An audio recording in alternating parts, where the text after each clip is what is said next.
So the next topic which we'll be learning here is distance and speed. So distance traveled is nothing but it's an actual length between the path covered by the moving object. The distance between the initial and the starting point you call as your distance traveled.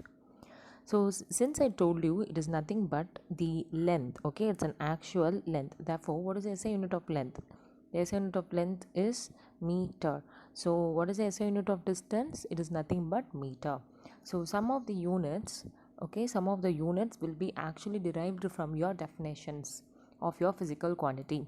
Now our physical quantity is distance. So what is the definition of your distance? The definition of distance is given as it is the actual length moved by the or the actual path covered by the object. So now look at here. So I will give the object has traveled from A to D, but look at the path how it is going. It is traveling from A to B, then B to C, then C to D. So totally this is the way in which it is going. Yes or no? The path, the route which it takes, it's called as your path. Therefore distance is nothing but the total path or the total length taken by the object. Now calculate the total distance here from A to B. Okay, from A to B it is 12 meter, then B to C it is 5 meter, and then C to D it is 8 meter. Now calculate the total distance. The total distance is 12 plus 5 plus 8, so therefore it is 25 meters. So A to D, from A to D we will directly give as 25 meter, but how do we got? We have to break them and add into individual. So what is the distance traveled by the object here? Yes, it is 25 meter. Next one is speed. Now imagine there are two boys who are going to run same distance, and how will you find who's running faster and who's not running faster? Yes, by that time, the one who is going to cover that particular distance in a short time, we call that particular boy as a fast, which means we'll say he has a good speed. And then one who's coming slow, it means the speed of the particular boy is very less, or he's running in a very less speed. So all these are we are able to understand using your time. Therefore speed is nothing but distance traveled divided by the time taken. In a short time, who is going to travel a large distance, for them the speed will be high. Similarly, in a uh, very long time, who is going to travel that particular distance will have a very less amount of speed. So what is the speed formula? It is the distance traveled by the object in a unit time. So it is the distance traveled in a unit time. We call that to be as your speed. Now consider an example. One boy is going to travel a distance of 25 meter in 5 seconds. So therefore what is his speed? So if you cancel 25 by 5, you will get 5 meter per second. Therefore another boy, he is also going to travel this 25 meter, but he is going to take how much? 10. So what is the value? 2.5 meter per second. So who is having more speed here? The first boy. Okay, how I'm able to find? Because of the time. Who is going to cover in a shorter time will have more speed. As the time increases, your speed will decrease. So this we call as your speed. Speed is nothing but the distance traveled in a given time taken. So the SI unit of distance is meter and of time is seconds. Therefore what is the SI unit of speed? It is meter per second. And we also have some other units like kilometer per hour and centimeter per second. Where do we use all these units? Kilometer per hour is used whenever the object is moving in a very high speed. For example, the object like train, car, in all these cases we will be using your kilometers per hour, because they have to travel quite a long kilometers in hours. If you go in a train, the traveling in train will be about days, yes or no? So in that case you cannot go for meter per second, and you have to use kilometer per hour. So and very small objects, okay, they'll be using centimeters. Like if you take any insects and all, they'll cover only centimeters in seconds. For them you have to use centimeter seconds. And always remember, your distance is always positive, speed is also positive. Okay, your distance is always positive, you cannot take negative. Can you imagine I'm walking in a negative distance? That will never happen. So therefore distance is always positive and your speed is also positive. So look at the numerical here. A boy is running at a constant speed of 5 meter per second. Find the time taken to cover a distance of 80 meter. What is your speed formula? Okay, what is your speed formula here? Distance by time taken. Can you see speed is equal to distance by time taken? So for me, speed is given. So speed is equal to distance by time taken. So my speed is 5 meter per second and my distance is 80 meter. They are asking us to find my time. So I need my time. What I'm going to do, I will cross multiply. So time will go this side, 5 will come this side. Therefore t is equal to 80 by 5. So once you divide it, your answer will be 16. So that is what is given in steps here. Yes or no? So speed is equal to distance traveled by time taken, or time is equal to, so they have done the cross multiplication initially, distance by speed, therefore 80 by 5, which is 16. So now look at the next one. An insect covers a distance of 5 meter in 40 seconds. Find the speed. So what is your speed formula here? What is your speed formula? Distance by time taken. So what is the distance? 4 meter. What is the time taken? 40 seconds. Therefore it is 1 by 8.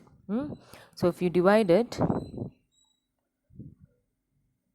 if you divide this, you will get answer as 1 by 8 seconds. Speed is equal to distance by time.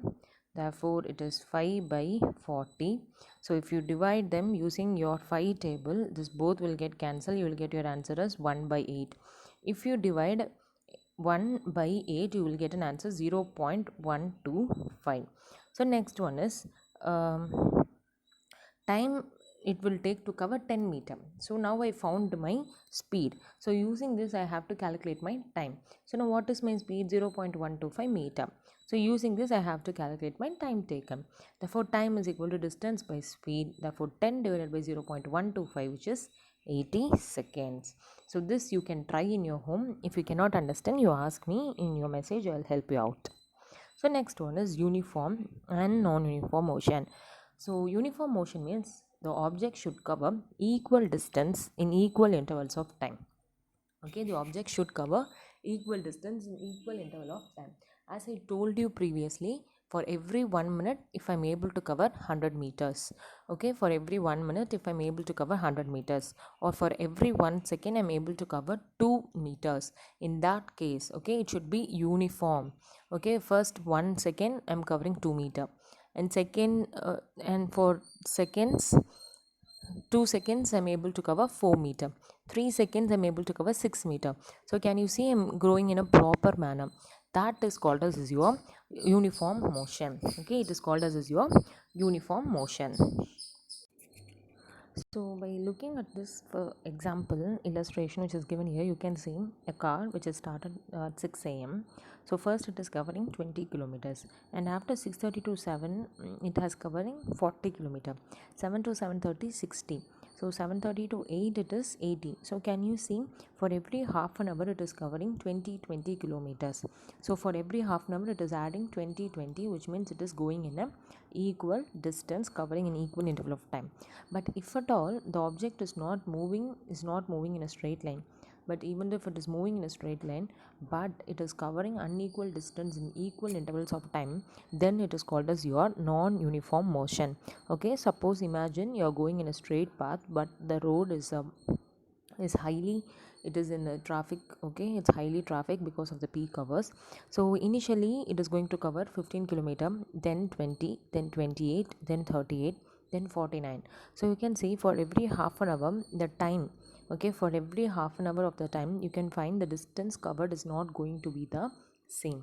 In this case you call it to be as a non-uniform motion. Okay, covering unequal distance in equal intervals of time. For every half an hour I'm not going to cover equal distance, means it is called as your non-uniform motion.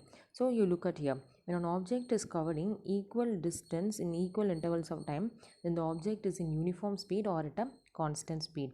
But if it is going to cover unequal distance in equal interval of time, then it is non-uniform speed or variable speed. So in our day-to-day life we can always find we will never go in a uniform speed. Okay, there will be always change in your speed. So in order to get a perfect, okay, in order to get a clear idea, we have to take your average speed. So when an object is moving in a non-uniform speed, we calculate its average speed. So what is your average? How you generally do average in your maths? You will add everything divided by the total numbers. The same manner, you have to add all the distance divided by the total time taken. Total distance divided by total time taken will give you the average speed, because we are not going in a constant speed for every half an hour. The speed is changed, okay, it is getting variable at every time.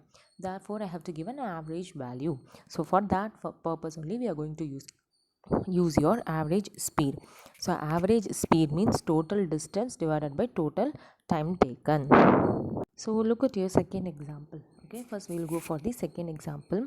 So when you look at your second example, you can see for the first hour it is traveling 30 kilometer, and for the second hour it is traveling 28 kilometer, and for the third hour it is traveling 35 kilometer. So you can see it is in a, yeah, it's in what speed? It is a variable speed or non-uniform motion. So what I have to calculate? I have to calculate my average speed. So average speed means you have to add everything. Okay, average speed means add everything divided by the time. So what are the distance?